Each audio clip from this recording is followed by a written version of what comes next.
Hello, everyone. Hello. Good afternoon. It's afternoon now. Yay. All right. Welcome to GamingFest 2022. You are here at the Alumni Voices panel. And this is always clearly popular because you want to get into the inside of the minds of people who've been in your shoes, right? Correct? Yes. Okay. Sounds good.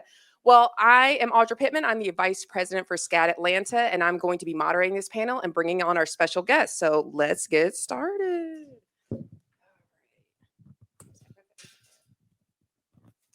All right, our first guest is JC Robinson. JC, hand clap. Next up, we have Nick Loy. Juliana Mercado. And last but not least, John Defont. Welcome. Oh, so good. I love this energy. Okay, so the first question I am going to ask you, and you can all answer, anyone can start, is why did you choose SCAD? Oh, like why? I feel like you're ready. Go ahead. So I was looking around at a bunch of colleges, but I honestly thought that SCAD would be the best choice for me because I'm an animation major, and there was a big kind of like decision making in my mind. It's like, do I want to go 2D route? Do I want to go the 3D route? And honestly felt like SCAD had like fantastic programs for both of those routes. And so it was a really good like opportunity for me to kind of understand which would be the path that I would take. And I think that experience in both of those fields of animation like definitely helped me out as an animator as a whole. So yeah. Sounds good. And actually, hold on. I didn't even give proper introductions. People need to know who you are. What do you do? Okay, mine escaped myself. I'm going to start with you. Tell everyone who you are, when you graduated, what do you do right now, real quick, so they can get context. Hey, I'm JC Robinson. I graduated here in 2018 in visual effects. I am currently a video editor for High Res Studios in their marketing department. So anything that you see on our game YouTube channels, like any gameplay trailers or silly videos, I basically help make a bunch of those. So yeah. Thank you. My name is Nick Loy. I graduated last year with undergraduate degree in motion media design. Last season, I worked for the Atlanta Braves, and I currently work for the Weather Channel as a motion designer. Well, that was a great season to work for the Braves. It was a lot of fun. It was a lot of fun. That's good. Hello, everybody. My name is Juliana Mercado, and I graduated with an MFA in visual effects in November of 2021. And I'm currently a junior real-time designer at Meptic. So we do a lot of virtual production, and I help to build 3D environments. Awesome. Hi, I'm John Defont. I'm a BFA in animation graduate of 2020. That was fun. And I graduated from SCAD Savannah, and I'm currently an associate animator at High Res Studios working on Smite. That's good. All right, now, Nick, you're going to tell us why you chose SCAD the moment you knew this was the right decision. So I had the pleasure of playing on the men's golf team here for 4 years, minus a pandemic year. But that was kind of what made me make my decision to come here. They have a great athletic staff, just everyone's so supportive, and they really do put academics before athletics.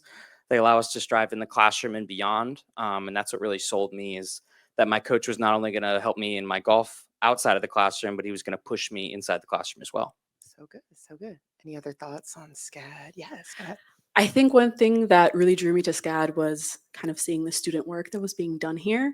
I came into visual effects not really knowing too much about anything really, and being able to see what students were accomplishing here just like really inspired me a lot. So I think that was the main reason for me.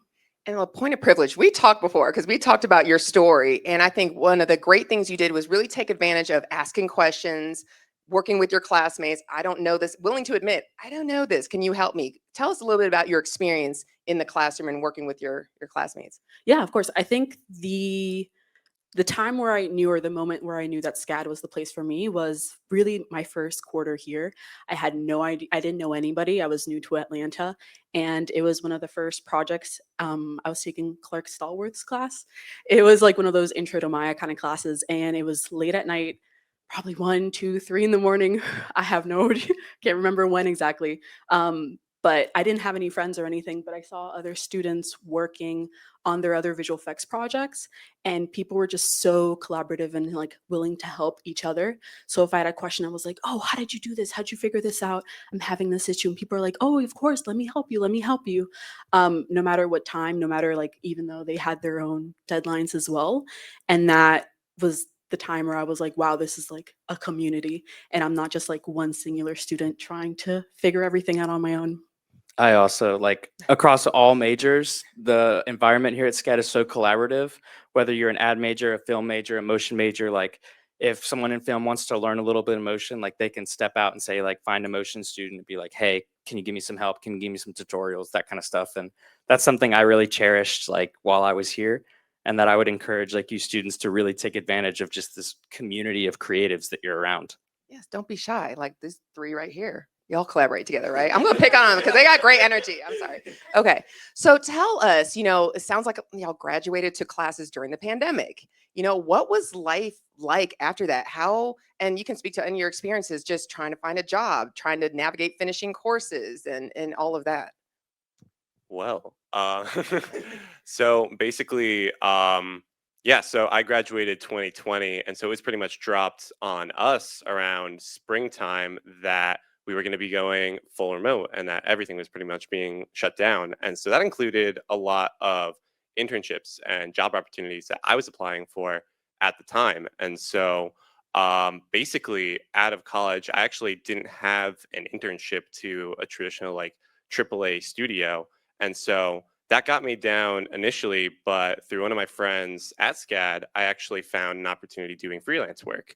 And it was like a small time opportunity. It was for this kids show on YouTube called Mojo Show. And yeah, it wasn't necessarily game work. It wasn't necessarily big budget animation work, but it was still work and it was still experience and it was still working with other people and learning new things that maybe I wouldn't have even gotten to learn in a traditional game job, in a traditional film job. And through that freelance opportunity, I was still building on my animation skills. I was still practicing the craft that I went to school for. And then eventually that freelance opportunity led to a different freelance opportunity. And all the while, I'm still applying for full-time experiences. And eventually, Hi-Res got back to me and hired me on as an associate. So I feel like that's really important. And I feel like that's something that I would really have liked to have heard as a college student is that you don't really, it's really helpful to have an internship for sure. That's an easy way to get your foot in the door. But it's not easy. It's hard to get an internship because it is a really competitive and a really selective process for sure. And I think it's really important to just remember that there are so many different routes to get to where you want to be in the game field, in the animation field, in whatever field. And a lot of that just comes from like persistence and experience and really just being in the right place at the right time for me and just putting yourself in those right places at those right times, honestly. Sounds like saying yes, right? Nothing's beneath Yes. you, nothing's, above you. Just say yes. You'll figure Yeah. it out. Okay. Yes. And JC, you're in the industry when the pandemic happened. So how did the industry respond? I know what we did here at SCAD, but how did the industry respond? Yeah, so Hi-Res, honestly, when the pandemic hit, was very awesome about transitioning from work to home. I had literally been at PAX East for like a leisure trip, and it was like right before everything went crazy. And I flew back home, and my company was like, "Hey, stay home for 2 weeks because it's getting a little crazy out there. You'll come back in the office in 2 weeks." And I was like, "Okay, cool, that's fine. Sounds good." and then after 2 weeks, they gave me a call back, and they were like, everybody's going work from home now. So, and I was like, okay, I guess I'm sitting here for a bit. But they were really awesome about it. Like they made sure like people were wearing masks in the office, transitioning out different departments and making sure people had equipment at home. And ever since that has happened, Hi-Res started a program called Creative Unchained, where they were leaning more into remote opportunities for employees because they want to be able to draw talent from all over the world. So we've hired a ton of people outside of Georgia and a lot of like industry veterans, and it's been pretty like an amazing experience transitioning to work from home. It's been so accommodating. So good. So good. Now, I want to hear about your experiences in the classroom. I know a lot of times students may feel like, oh, why am I doing this? I just need a job. Why am I doing this assignment? I don't know. Tell us about your experiences in the classroom, maybe an assignment, a project, a class, a professor that you're like, okay, it clicked. Like you're in the industry now, this made sense, or this really helped you, or I wish I spent more time doing XYZ. I was going to say definitely, even though maybe sometimes some projects kind of seem a little bit overwhelming, but I think what really helped me is taking each project for each one of my classes and thinking, can I put this in my portfolio?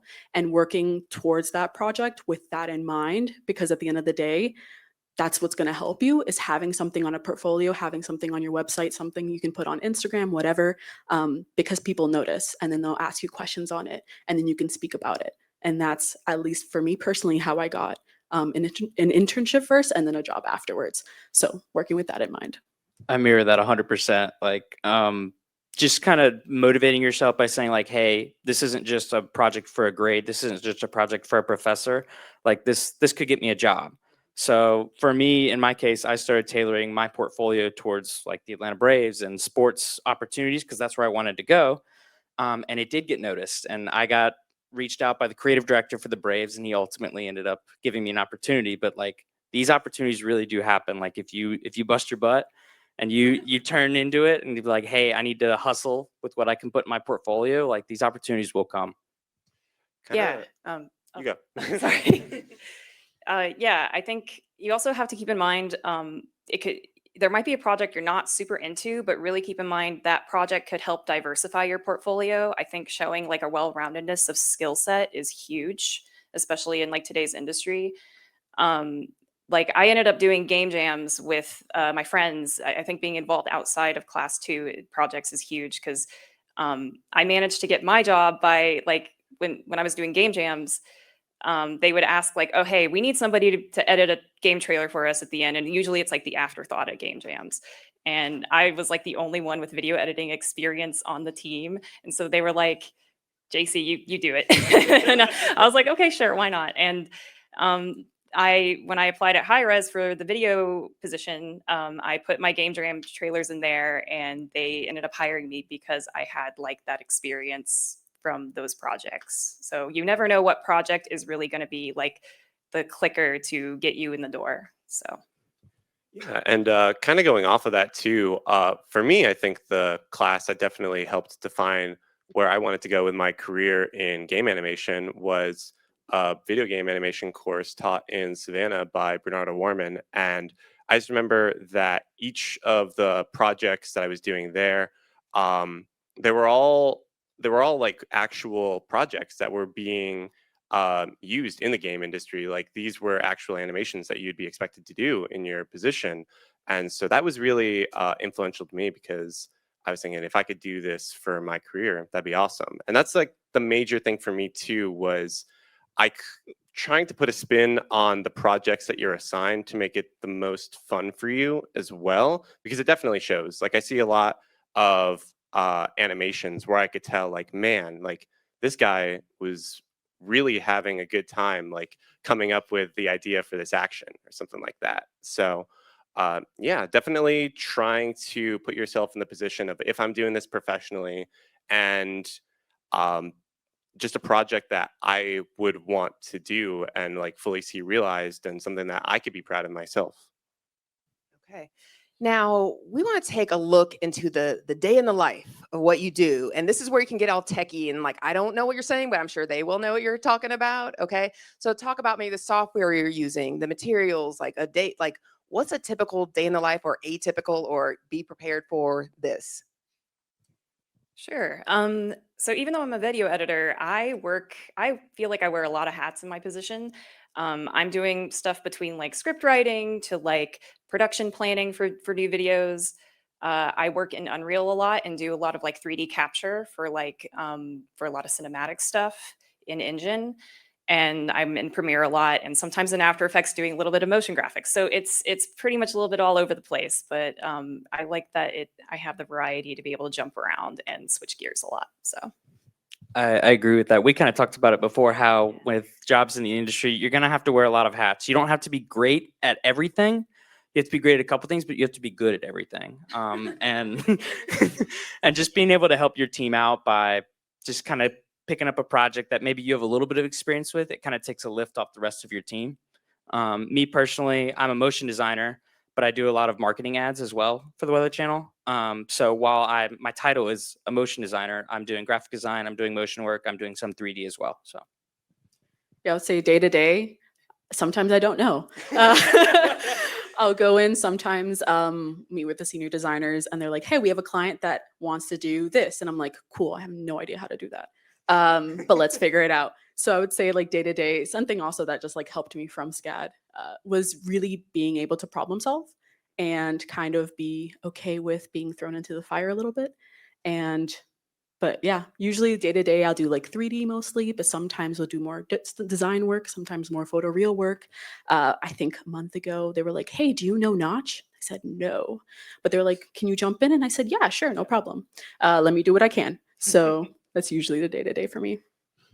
Yeah, for me, it's usually main focus is animation, obviously, but there's a lot of different departments that you have to communicate with for animation for games, because it's one thing to just make an animation that looks nice, but it's another thing to put that animation in a game, make sure that it lines up with all of the controls in the game, all the effects and whatnot. And so there's a lot of communication between different departments. For whenever I make an animation, there might be a cool effect that I think would be good to throw on the animation, or there might be some kind of like form change or something like that that I would have to talk with tech art with. So yeah, it's definitely really important to communicate with other members of the team, because it's not even just the animation itself, it's the final package for the character in the game for the player to play. So definitely communication and just talking with other people about what you're working with is probably one of the most important aspects of the job.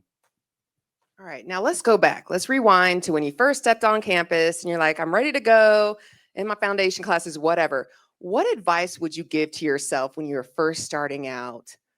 What to do, what not to do, anything, like reflecting way back? Yeah, the biggest thing I wish I had done earlier on, I did it a little more later once I was closer to graduation, but getting involved outside of class is huge. Whether it's a local organization that's part that relates to your major, or game jams, or just any opportunity to UC, even if it's just like coming to talks like these. It is so important to be visible and show up to things, because you really don't know who you're going to meet down the line, and I think having a network is huge, and it's helped me a lot. So that's the biggest thing I would try to drill into my head, like my freshman me, is be like, do things, get involved. So I would say freshman year, something I really, and all my professors encouraged me to do, was to find what I was passionate about, because you're going to give your all for what you really want out of a career, out of a job, out of the passions of your life. And that's something I really steered in. And going hand in hand, you have to get involved outside of class. Your professors are all willing to meet with you outside of class just to talk about like what your future has in store. And they love to see you go to these places and represent SCAD so well. And you guys will connect down the line and be like, oh, do you remember in this class? And they're all just going to smile and you're going to laugh. And I would say just find what you're passionate about and go all out. I was going to say yes, saying yes to opportunities, even when I'm really glad that I had my professors to push me to say yes to more opportunities, because that's something that you're like, oh no, but my work isn't good enough, or I haven't perfected this yet. Just keep saying yes and just keep trying. I know Christina Maloney, she pushed me to attend CoMotion, and I'm like, I'm visual effects, and she's like, it doesn't matter, try anyway. Submit your work anyway. And that's actually how MEPTIC found me, and I got an internship and then eventually a full-time permanent position. But yeah, just saying yes to opportunities and just keep trying. And MEPTIC, that's a SCAD alum, right? Who founded that as Yes, well. See, most- the SCAD family. Okay. Very much a SCAD family. The CEO is from SCAD. I think 75% of the team is from Wow. SCAD. So we are very much SCAD centered. And they're doing our, Yes. want to talk about the DMC at all? Yes, we are working towards that virtual production. Okay, our virtual production stage, which y'all will see soon. You've been living it. You're like the DMC in the parking. I know, guys, we're working on it. We'll be finished soon. Okay. Anything you would tell your past younger self? Definitely don't be afraid to talk with other people about your work, just about what you could do to improve. Because I think like when I had first initially went into college, I very much had this mindset of like I'm gonna be like in my room and just focused on my stuff and that's it. But that's like I don't know. I think that's pretty backwards, especially when it comes to trying to prepare yourself for a career. And I definitely learned that around sophomore year when I was really like forming connections with other people in my classes. But I think it even goes a little bit beyond that. And I think even in my like junior senior year, I was really afraid. I remember to communicate with people in the industry because I was just thinking like, oh man, what if they think I'm annoying? And it's like, oh, this is a student and he's trying to like get something. It's like, well, I'm an industry professional, as weird as it is to say now, and I can tell, at least from my experience, that like if someone wants to share their work with me or like get any kind of like notes on what they're working on, I would be more than happy to like help them out with that. So, yeah, definitely just don't be afraid to communicate with other people in terms of like how to improve, because more likely than not, like they'll also want to help you as well and just bring more people into the industry. That's so important. That's why we build in networking opportunities in our festival. So make sure you're aware of those. Just show up, just say hello. You don't have to say, here's my portfolio. Just say, hi, what's your name? What are you interested in? Because sometimes simple conversations can lead, you never know where. Now, Juliana, I want to bring up something. You brought up imposter syndrome. And I want people to know this is something, but there's very confident people who are like, oh, I'm great. But imposter syndrome can last you well into your late life. I mean, there are days I'm like, oh gosh, can I do this? What's going on? So tell us, and maybe y'all can share about imposter syndrome, how to get over that, through it, whatever it is. Yeah, I think when I first started at MEPDIC, I was like, did they make a mistake? How did I trick them into letting me be here? But really, obviously, they know you can't. I didn't trick them or anything. I think sometimes you can be like, oh no, I don't deserve this opportunity, or my work isn't good enough. But like, people will recognize talent when they see it. They'll recognize hard work. They'll recognize the willingness to learn, really. And so usually when I have, those little bouts of imposter syndrome, it helps me to kind of just take a deep breath and just remind myself that I worked really hard to be here. I work really hard every day to continue to be here. And I mean, it shows, so. Anyone else want to? JC, okay, go ahead. Yeah. So I personally deal with depression and anxiety, and so imposter syndrome really loves to come at me a lot. And I know that imposter syndrome is definitely, I don't think it'll ever go away, to be honest. So it's more so about managing it as you go through your career. One method that has really helped with me with imposter syndrome is really simple. It's just like whenever I feel like I have a good day or like a win at work or whatever I'm doing in my projects, I write it down. Like I just write down a list of things that I can like refer back to. And whenever I'm having my low days and be like, oh, I did all these things.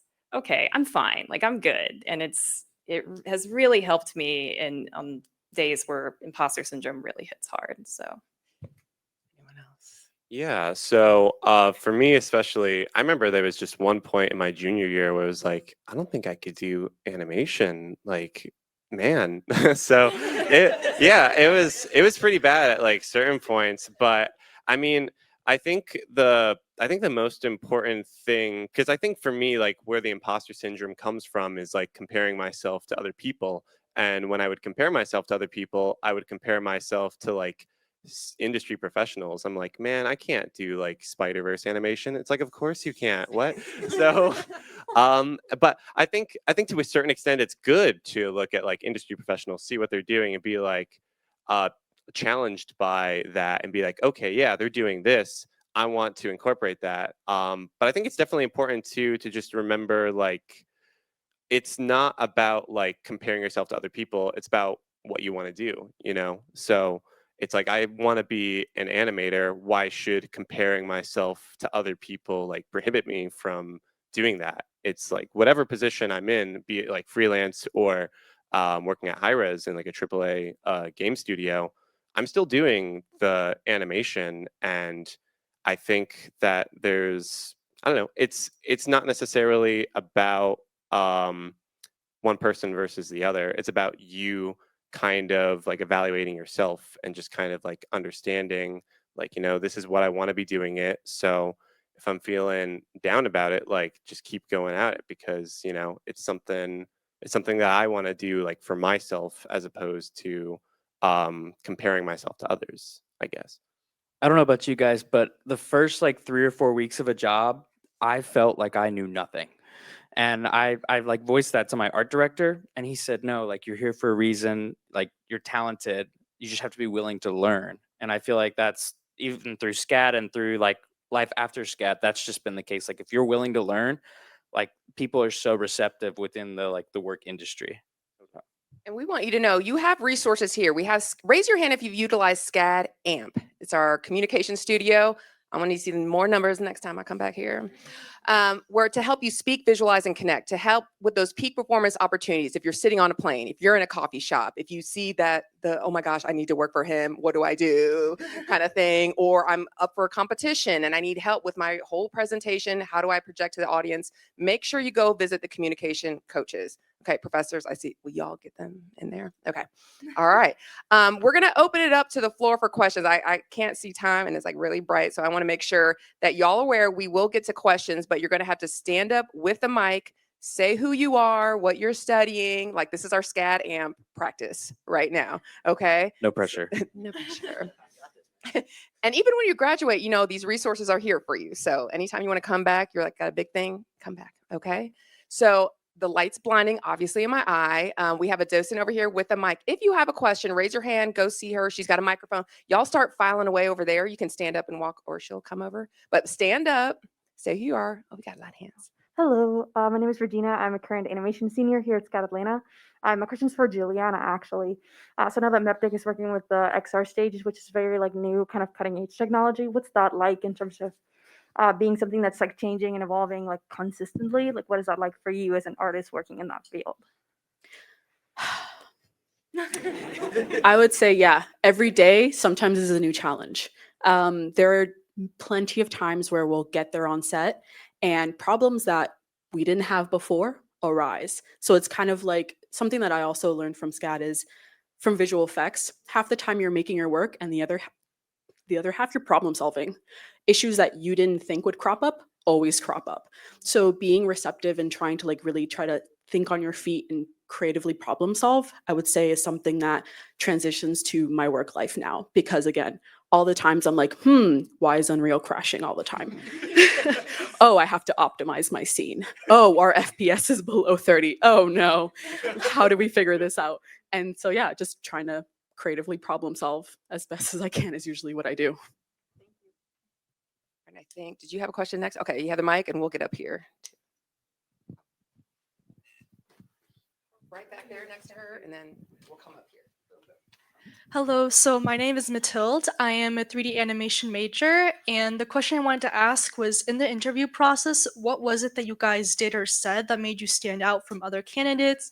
Was it something on your resume or your demo reel? Like, what separated from the rest of the people that were applying for this position that you guys currently have?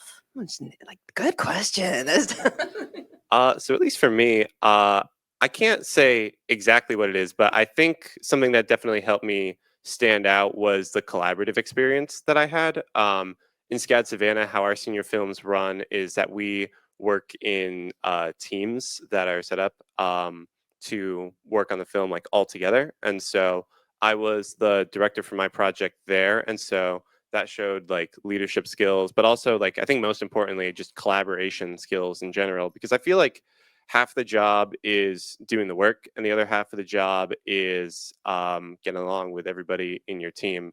I think like definitely like team morale is one of the most important things that people are looking for in an interview. So I would definitely try to just come off as someone who's like, yeah, like I'd totally be willing to like work with this other person, because people like other people who like working with other people. Yeah.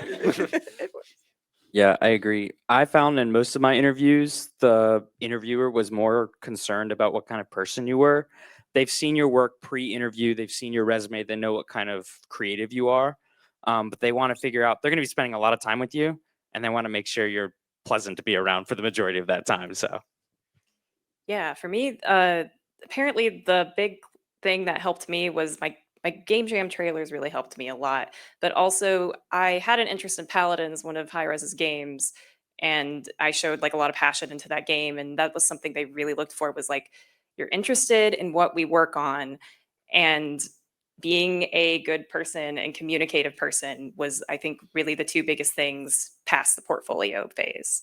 It was like they just wanted to know that you're going to be somebody that's going to communicate with others, be fun to work around, and yeah, it's just having a good personality that really fits with the vibe of the place really helps. So I would definitely echo that. The CEO and the CTO of my company, I think, directly said that. They were like, "Oh no, your attitude." That's definitely one of the big things. Just because, again, what everyone has already said, especially in my job, we're such a small team. We work with each other a lot. We're problem solving a lot all the time together. And so, just being someone who's like really pleasant to work with, but also like open and receptive to like critique and adjustments, things like that, is really important. And who has- We do have a question from our virtual audience. Oh, good. Jacoby is a film and television junior and is grateful for everybody for being here today. Asking JC about video editing during the pandemic. Do you have any tips for managing an all virtual workflow? that is a very good question. I mean, for me, it was really easy because Hi-Rez was just really awesome about streamlining our tech stuff for us. Like they sent me like a big computer and like to have at home and any software that I needed. And we're having to connect through our servers virtually. And so it was mainly a lot of problem solving within each department. And for the video team specifically, we managed to really streamline that really well. In terms of working from home and keeping like focus when that first happened was very hard. It was hard for my coworker too. And the biggest thing that helped me there is just being able to take breaks and go like take a walk outside for like 15 minutes was huge to be able to like get away from the computer, come back to the computer, and then really focus on stuff. Because you end up staying inside all day in the same room where your bed is right next to you, and you're just like, you feel like you're going crazy. So that was really, really helpful. And yeah, it was definitely helpful to be able to have those breaks. Wellness, right? Wellness checks. Any Yes. other?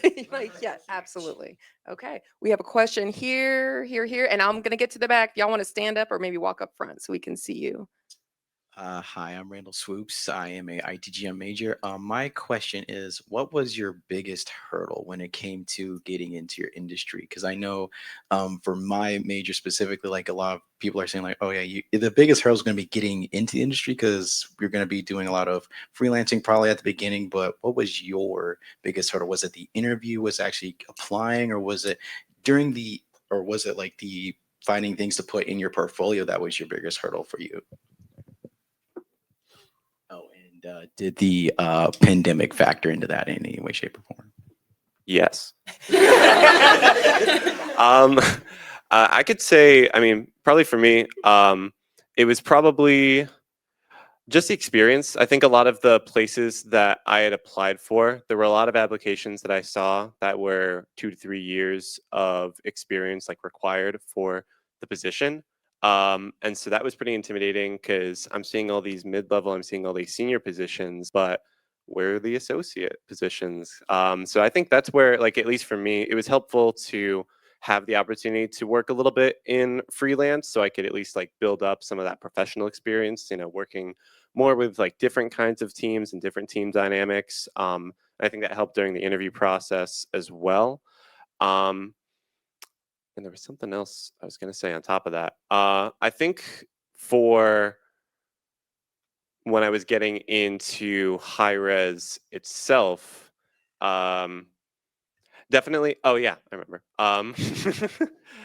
Yeah, so I had actually I was basically throughout the whole time of me just working freelance, just throwing my resume, my application everywhere. There's this like master sheet online of like animation jobs that I was just going down the list. I'm like, this one's open, cool, I'll just throw it there. And I remember that was like a thing for high res too, was they had a mid-level position for an animator on Smite there, and I was just like 2 to 3 years experience. I'll just throw it there, and like it probably won't happen, but we'll see what happens. And then eventually it turned out that they couldn't offer me a mid-level position because I didn't have the experience. But and this is something that I'm super grateful, like to this day. My lead had actually gone out on a bit of a limb for me and opened up a new associate position for me. And so that definitely was amazing and definitely changed like the course of my career. And I think it definitely goes to show that there really is just like it is a lot of it really is just like right place, right time. Like you never know like if you apply to a position, if there'll be someone internally who will like look at your reel or look at your portfolio and say, oh hey, I really want this person to be a part of the team, even though they can't fit this position. Let's find a way to incorporate them. And yeah, definitely just putting yourself out there in those ways. Don't apply for like senior positions, I would say, because your guys are just out of school. But mid levels, I mean, I would definitely just throw, and this is something that my professors have told me too, just throw it out there in mid levels. Worst that they could say is no, and then you're on to the next application. So yeah, just putting yourself out there. And your name's on their radar once you apply. Because some Exactly. people will say, I can't give you a job now, Mhm. but they're going to write you down and be like, watch this kid. Yeah, totally. And so don't burn bridges. Don't be grumpy. Don't. Eating. Okay. Questions up front down here. Okay. Stand up. Tell us about yourself. I'm Blue. I am also an ITGM major. And my question was, how do you like balance like work and life and, try to keep yourself alive? That's a great question. I think you have to set a boundary once you're into the real world. You want to be passionate about your work. You want to be committed to the team. You want to fulfill your commitment that you've made. But at the end of the day, you still have to be happy, live a happy, fruitful life.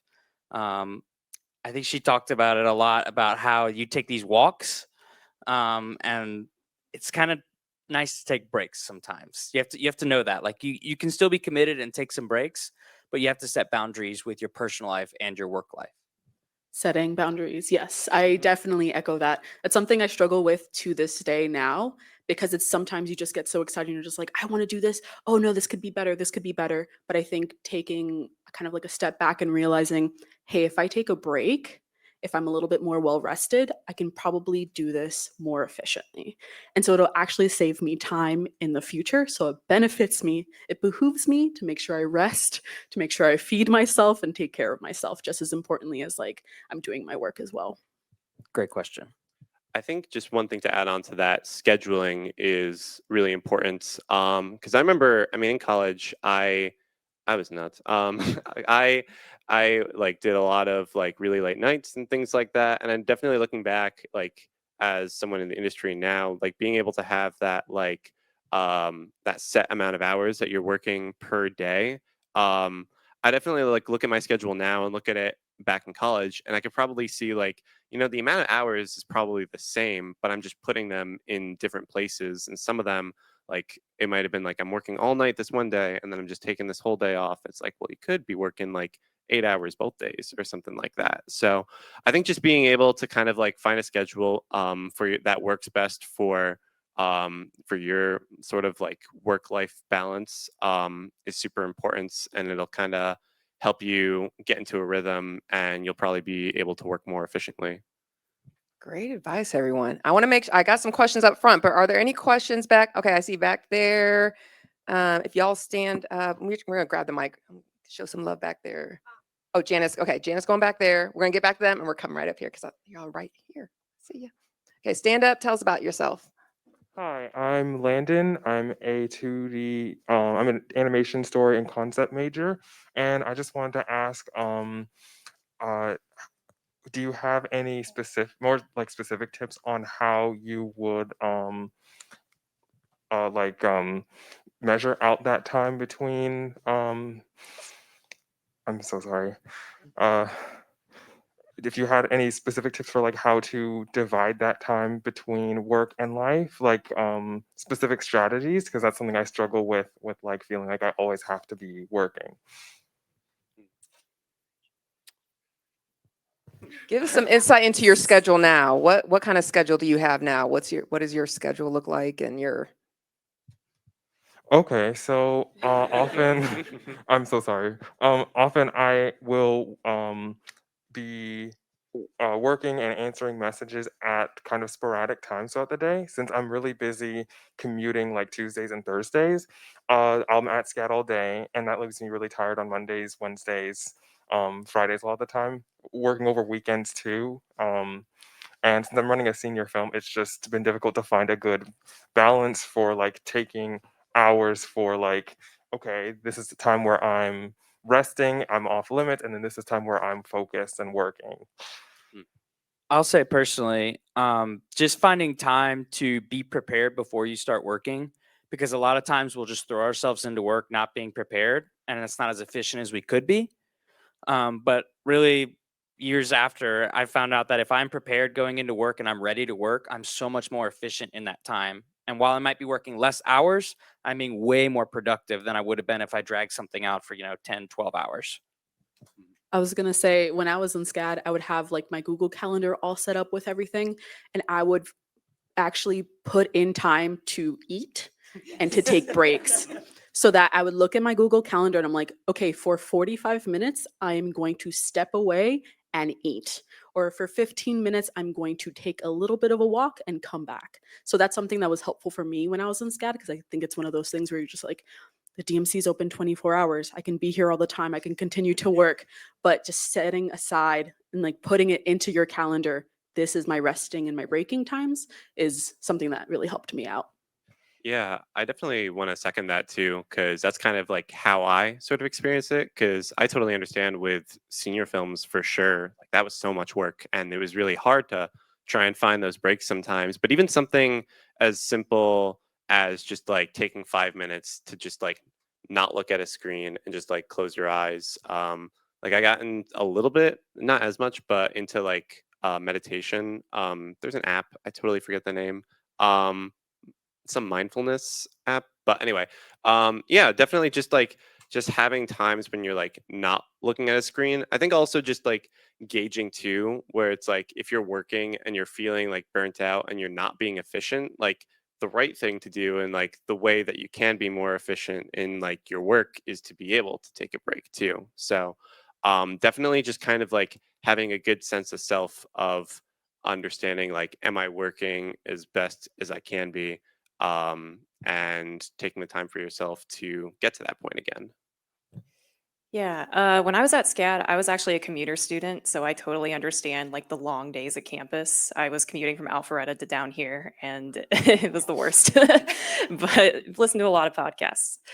But yeah, I think the big as yeah, Google Calendar, checklists. I use a lot of post-it notes personally to just write a little list for my day of what I'm planning to do. So it's just like I'm going to do like this project for like an hour or two and another project for an hour, eat for an hour, and then it's like do another thing for an hour and then like go for a walk for like 30 minutes. And I feel like just having like a big checklist or a to-do list is just huge for the day-to-day, for sure. That's That's helped a me. good accomplishment. Like I did it. Like look at all the things I Really did. get Like to an check it immediate off, and you're like, that satisfaction. feels amazing. So That's good. Okay. Questions up front. Hi, I'm Martha Sanchez. I'm a visual effects major, and I have a question for Nick. I know you worked in Atlanta Braves before, so I want to ask, how was the transition working in sports and then working there with their channel, and how it make you feel, and what's a big difference? It was a huge difference. That was probably why I talked about earlier how I felt like I didn't know anything in my first 4 weeks at the Weather Channel. But I think we wear so many hats that you kind of have to figure out a way to figure it out. Going from mainly social and digital based to now broadcast has been completely different. There's rules, there's title safe, there's everything. And you just kind of have to adapt as a creative just to be successful. So yes, good question. I want to check in with the SCAD film team. Are there any questions online? And I think we have a question. I see Yeah, a we do hand. have another question from our virtual audience. Mufasa is wondering if you're not, for all of you that are working at game companies, are you working with anybody who didn't come from a creative background, and how have they adapted to creative demands in the workplace? My manager at the Braves actually came from a fine arts background. I know it's still creative, but it wasn't digital at all. And she completely taught herself digital techniques. So I think that's a really unique perspective because a lot of us are ingrained in digital, but she was a painter and she brings that into the digital side as well. So I think that makes, I mean, there's so many diverse people that we'll get to work with in the industry that I think that's huge. I was gonna say I was a painter before. My undergraduate was in studio art, so I came from more of a traditional drawing painting, and then switching over to the digital. The aesthetics are still there, so I would say like a lot of things really translate over. But most of my team is actually comes from the creative, so pretty lucky in that respect. Yeah, one of my recent coworkers, who was like our senior editor, basically, he had a degree in marketing at UGA, and he was like one of the best editors on our team. And he just taught himself everything, was just such a go-getter with it all. And so I feel like if you really just have the passion and drive to just go at it and teach yourself things, it doesn't really matter where your background is. You can do anything, honestly. Okay, we have a question, I think yes, back there. And then we'll get back to you up front. Do you have a microphone back there at all? Okay, we'll start with you and then we'll pass it. Oh, wait, there it goes. Okay, go ahead and then we'll get back. Okay. Good afternoon. My name is Lawrence Pritchard. I don't have like a study or anything. I'm actually a prospective student. But one thing I wanted to ask is, as were you guys able to further your knowledge into the fields that you wanted to go into prior to attending like your majors and stuff like that? And if so, how were you able to go about doing that before you came to SCAD? I think that's huge because you get to see kind of where you want to go. And we've all loosely talked about tailoring our portfolios to what we want to do. And I think that's huge doing the research prior to getting your degree because you can see, is this really what I want to do? And make that full commitment to being great at what you do. Watching a lot of tutorials. That's something before I even started at SCAD and visual effects. I would just watch tutorials, and even though I didn't have access to maybe all of the software that you'll have access to here, doing whatever I can with whatever I had, really, and just learning as much as I could before I even started here. Yeah, I think kind of going off of that too, because initially, like I was saying before, I really was also looking into 2D animation. A lot of what inspired me initially was like internet animations, like on YouTube and like Newgrounds and things like that. And so those, I thought that was so cool because I'm like, these are just like people who are like just doing this. It's like it's not like they're like in the industry like prior. They're just like expressing themselves like creatively on these like platforms. And so and there was a really great like community too there of just teaching people animation. So I remember I had this like old copy of like Flash that I was messing around with to do my 2D stuff with, and that was kind of my introduction to animation there. But I mean nowadays, like online, like there's so much more in terms of just people, even like studio professionals, like there's this one great YouTube channel, Jean Denis Haas. He does a lot of really great like drawovers for 3D animation, just like tips and tricks on how to make your workflow more efficient. I think Sir Wade Neistat is another great 3D animator who just kind of like goes into his process. So yeah, definitely just taking advantage of all of those like resources online, like especially nowadays, would absolutely be helpful in terms of just preparing you further for what you're going to want to do. And even just like looking at these resources to kind of understand what you want to do to begin with. Like I said, I was initially 2D. I switched over to 3D. And I think a lot of that was through the different experimentation that I got to experience while I was at SCAD. So definitely expose yourself to as much as you can. Yeah, I think being aware of like online creatives out that are out in the industry, posting on like Twitter, ArtStation, wherever, was a big influence on me in figuring out my trajectory and where I wanted to go. Because I would literally like find an artist on an art station and be like, oh my gosh, their work is amazing. How did they get there to where they are now? And like I would stalk their LinkedIn's and yeah, I think there's so many online communities, art communities specifically, that are just doing so many different things, sharing so many different resources. And as I said before, being involved is really important. And I think being involved in those communities can take you so far in terms of just learning knowledge, and getting advice from those people in the industry is huge. So Awesome. Thank you guys very much. Thank you. Okay, we got you in the back. Yes. Word. Let me slide up from behind the TV. Sorry, I'm extra tall. Anyways, hi, my name is Joseph. I'm a junior game design major here at SCAD. And my question is more so specific to game dev, just because it's such like a multidisciplinary industry. I really wanted to know if you guys, whether through your own experience or stuff that you've heard from like contemporaries, if you've seen any sort of preference between developers who maybe cut their teeth on a lot of smaller indie projects and doing a lot of different fields, sort of wearing a bunch of hats, or people that more so focus on a very specialized set of work that maybe work for larger projects? It's a good question.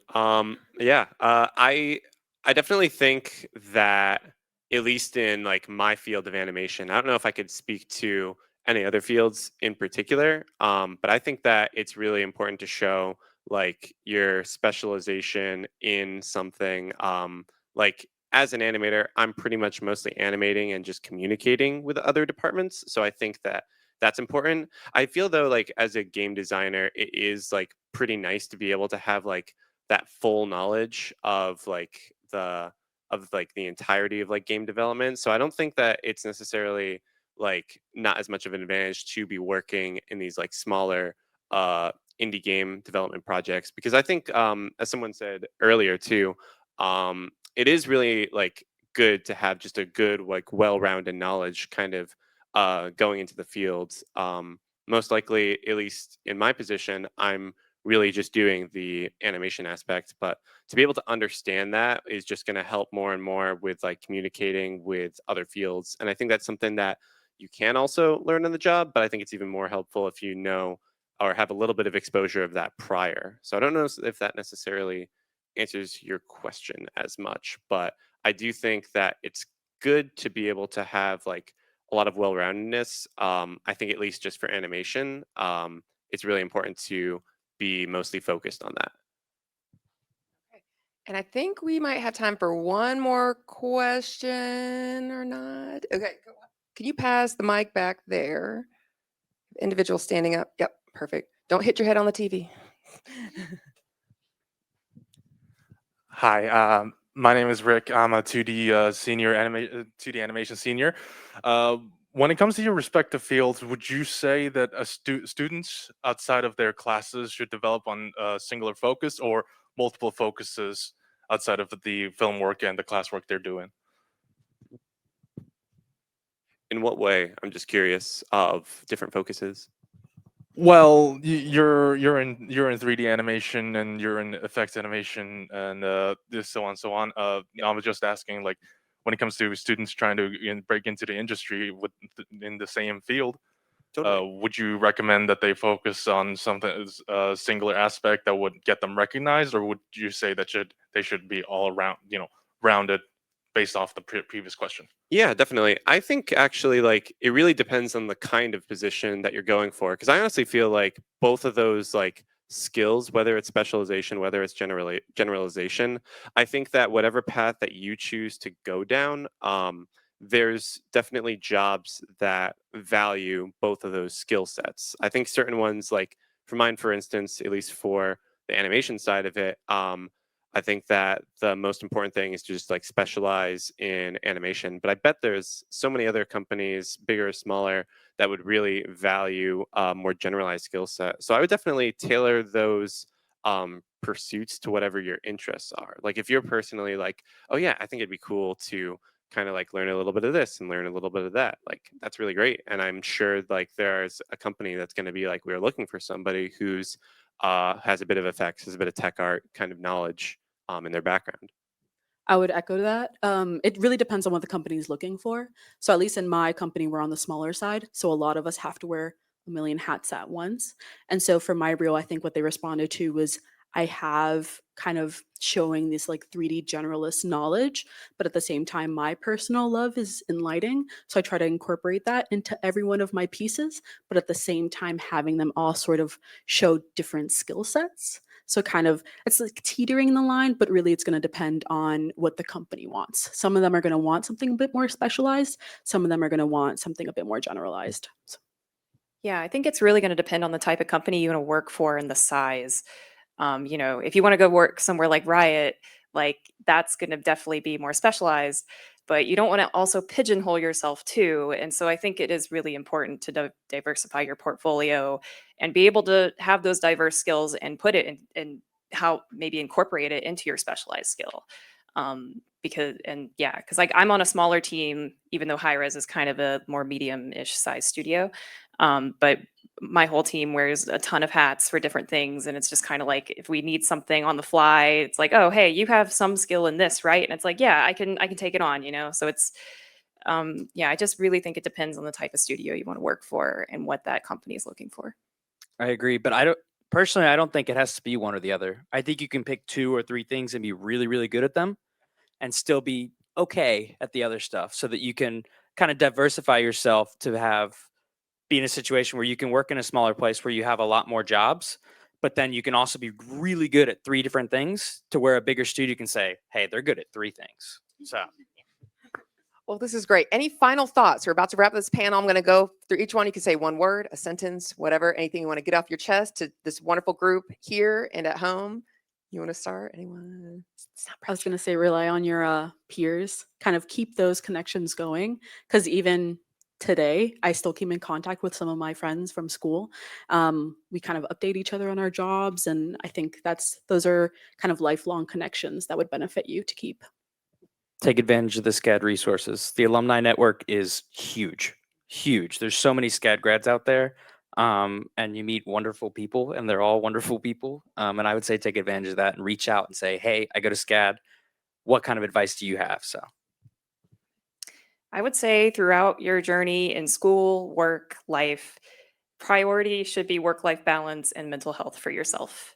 I have seen a lot of students that have really overworked themselves throughout the years, and I think that should be number one priority for as you're going through everything and managing your career. Yeah, and definitely just seconding that collaboration. I think that's definitely one of the most important things that I learned throughout my whole SCAD experience. And just persistence, endurance, because it might turn out that out of school, there isn't necessarily an internship offer that's coming your way. Just like for me, I was mostly doing freelance. But I think, just remember that if you're persistent in the field, if you're talking with other people, like it was said earlier, taking advantage of your resources, talking with your professors, trying to understand, like, how do I make this shot, at least for animation, how do I improve that? How do I make this something that's like demo reel worthy? Just keep on applying, keep on putting yourself out there at the right place in the right time, because eventually that right place in the right time is gonna work itself out. And it might not necessarily even be the road that you're thinking of initially, but if you keep at it, then you'll figure it out in terms of making your way into the industry. So good. Y'all are amazing. Everyone, join me welcoming and thanking this wonderful group of alumni. All right, so next up, join us virtually for an intimate discussion on inclusion and accurate representation of BIPOC characters in gaming at 1 o'clock. Then meet us back here at 2 p.m. for a player dynamics presentation with SCAD alum and senior designer at Riot Games, Seth Smith.